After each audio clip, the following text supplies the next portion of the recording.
ஏன் கண்ணு ரெட்டா இருக்கு. சரி அது காட்டு காட்டு.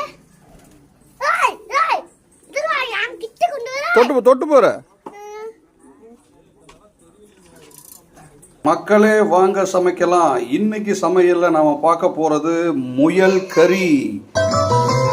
அசைத்து இசைத்தது வாழைக்கரம்தான், இசைந்து இசைத்தது புது ஸ்வரம்தான், சிரித்த சிரிப்பொலி சிலம்பொலிதான், கழுத்தில் இருப்பது வலம்புரிதான், இருக்கும் வரைக்கும் எடுத்து கொடுக்கும், இருக்கும் வரைக்கும் எடுத்து கொடுக்கும், மனதை மயிலிடம் இழந்தேனே, மயங்கி தினம் தினம் விழுந்தேனே, மறந்து இருந்து